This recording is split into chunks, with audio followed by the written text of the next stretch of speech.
everyone. It is Wednesday. I keep calling today Tuesday. It is Wednesday, and I have a reading update.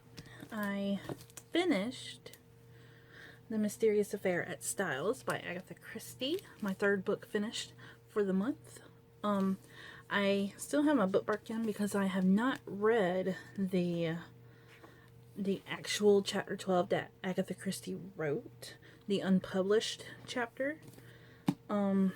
Yes, so I'm going to write my review first for what I've read, and then I'm going to read this found chapter, and then I'm going to add my thoughts to the end of my review because I don't want to get confused about what was in one chapter and not in the other. So yes, that's my plan. Really enjoyed this. I love Hercule Poirot. When I read Sophie Hannah's remake of, or bringing back Hercule Poirot in the first book that I read was Monogram Murders, and so she brought him back, and he mentioned little gray cells over and over and over again in that book, talking about his brain. He only says it once in this book, and I completely forgot about it until I read it, and I was like, oh yeah, that annoyed me in that book. But I thought this was just like cute and quirky because he only said it once. Now, if he says it multiple times in the rest of the series, then I'm going to be very annoyed. So yes, I ended up giving this a 4. I just wanted it to get straight to the point, but he kept bringing up old shit, making me confused. And then when it got to who the murderer was, I was like, what? And then it revealed that the murderer, if the person got acquitted, they wouldn't be tried again. And so Hercule Poirot was doing everything he could to get the person off or not looked at first until substantial evidence was found. And so I just loved that. And yeah, so can't wait to read the sequel. I don't know when that's going to be. I'm going to have to request it from my library so I can get on that. And then we read 3 more chapters of Hollowpox today. We're on chapter 9, page 120, and I'm just loving this. Jupiter North, I'm falling more and more in love with him every single book. I want a Jupiter North in my life. I want to see him with his little Christmas bells and Christmas lights in his beard. And I want to see him doing ice skating and tricks and stuff. And then I also want to meet Finestra. So, yeah.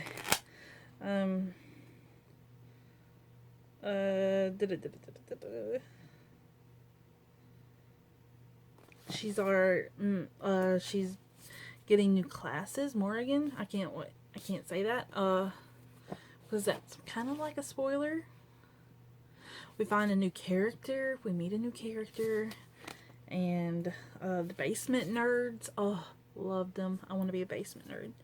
So in this video, I want to talk about some books that I read. Well, I thought about doing my wrap up in one of these vlogs. I don't know if I want to do it tonight.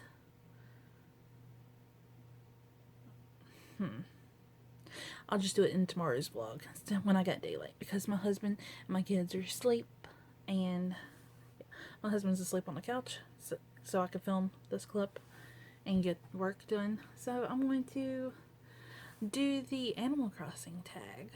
That's going to be fun. So the Animal Crossing book tag, I found it on a book blog. It's Leah's Books. I will link her blog down below. And the original creator is Bookish Things and Tea. I will also link that creator down below. So if you know nothing about Animal Crossing, it is a game franchise created by Nintendo, and it's about animals, and animals that speak and have houses, and you get to have villagers, and you get to create your own islands and stuff like that. It's really great.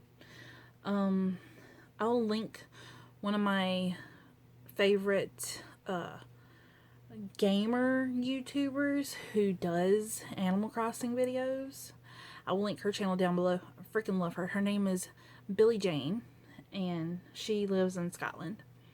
And she hasn't been uploading a lot recently because she's in university. So, but yes, I will link all of the links down below. So, question number 1, GameCube, a classic that you want to read.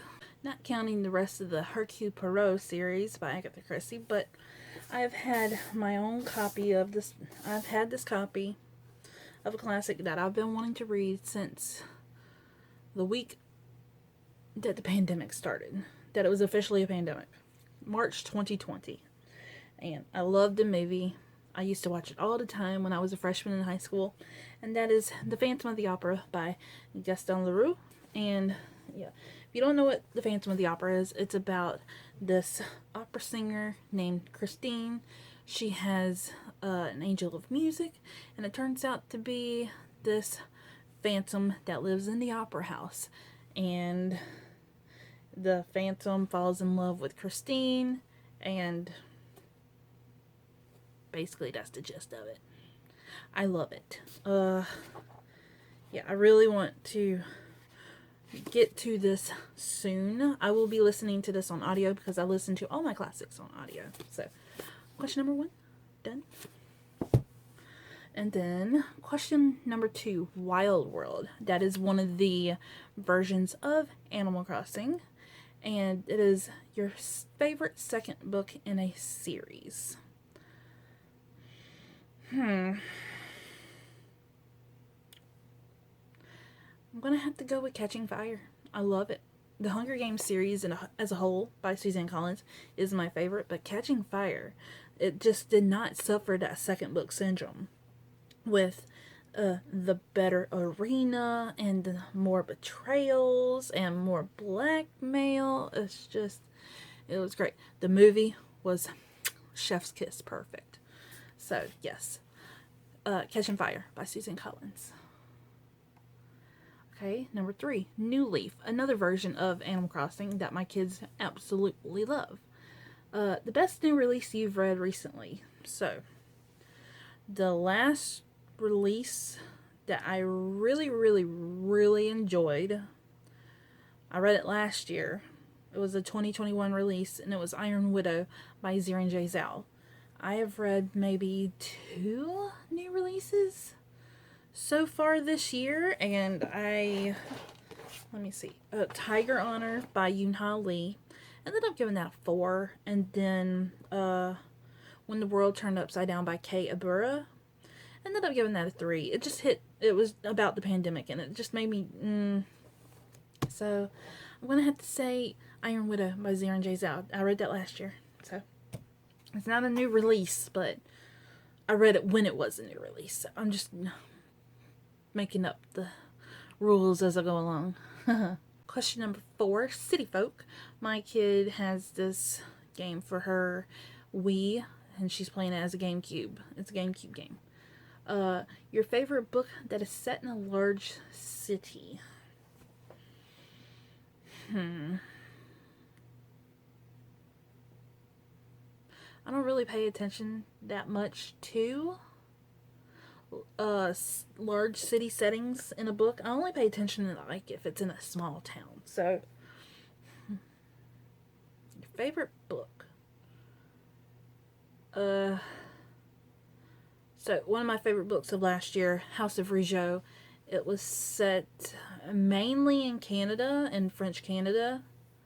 So Quebec or Toronto. One of those. I think it's Quebec. Or it might have been in Toronto. I'm not sure. I know it was set in Canada, and it was also on a tiny island in Martinique, but that's not a large city. So, what's another one?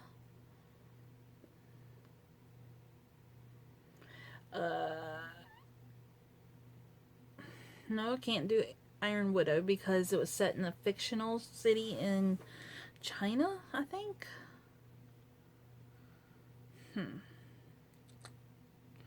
Oh, Picture of Dorian Gray by Oscar Wilde, set in London.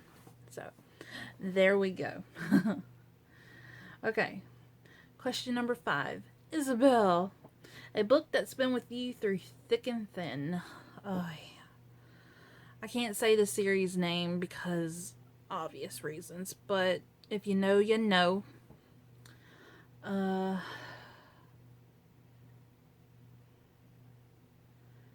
gonna have to say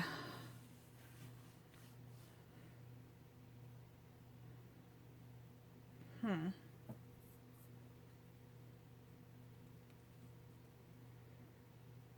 gonna have to think on it. I don't have a set book, but when I think of when I was in 8th grade, when I was 14, 15 years old, not 15, but 14 years old, I read this series over and over and over again. Well, I can't say the whole series because my library only had books 1, 2, 3, 4, 6, 7, and 8. And so I didn't read them in order. I always read them sporadically, but once I got done reading the books that were available to me, I reread them. And those were the only books I read in 8th grade. I read those over and over again. And that is the Daughters of the Moon series by Lynn Ewing. It's about these 4 teenage girls. Well, it starts off with 4 teenage girls. They get these magical powers, and they learn that they are descended from the goddess of the moon. And they are daughters of the moon. And they get these powers. And they have to fight bad guys. I don't remember. You would think that me rereading them over and over again, I would understand. But I think the reason mostly why I reread them over and over is because one of the girls had a boyfriend named Michael, and my boyfriend in 8th grade was named Michael. So, yeah. But, yeah, that's a book that's been with me through thick and thin. I read them when my grandpa died in 8th grade and during my breakup from Michael after 6 months, and it was just, yeah. Alright, so number 6, Bells, a book that's rich with character. House of Rougeau. It is a character-driven story. It's a epic family saga. Each chapter is from a different family member in a different period of time, and it's just so great. I love it. You fall in love with each character, and I highly recommend it. I need to buy my copy of the sequel like right now because I need to read it.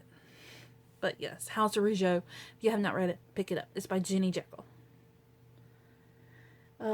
Number 7, Pitfall, a book that you wouldn't mind never seeing again.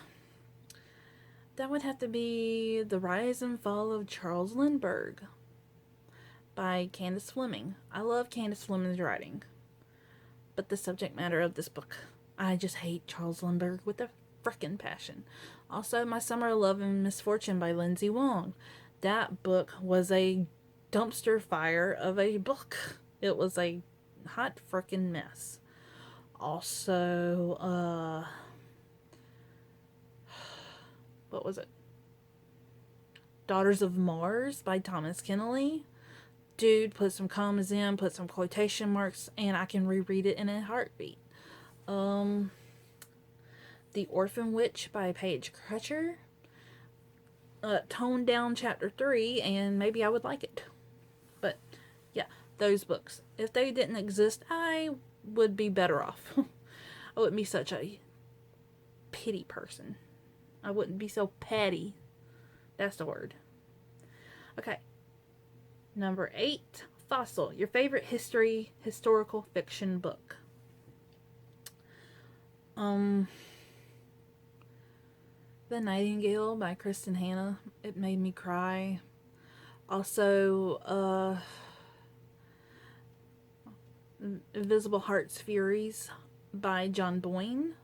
It's a historical fiction. It takes place in Ireland and New York during the AIDS crisis, and in Ireland when If you were found to be gay, you were beat by the police in the street and by the public. And if you had a child out of wedlock, you were instantly shamed and, what's the word? Like, shunned by the community. So, yeah. Those 2 books. It's really great. The Heart's Invisible Furies is another, it's a literary fiction. It'll make you cry. I don't know if it's like A Little Life by Hanyan Yanagihara. I'm going to be reading that this year, so. Okay, but yes. That's my historical fiction book. And that is it for the Animal Crossing tag. If you have any, I will leave the questions down in the description box. So if you want to do this tag, let me know down in the comments so I can keep a lookout. And yeah, if you like this vlog, let me know down in the comments. And I will see you tomorrow in my day 10 vlog. I had to look at a calendar. So, bye. Good night.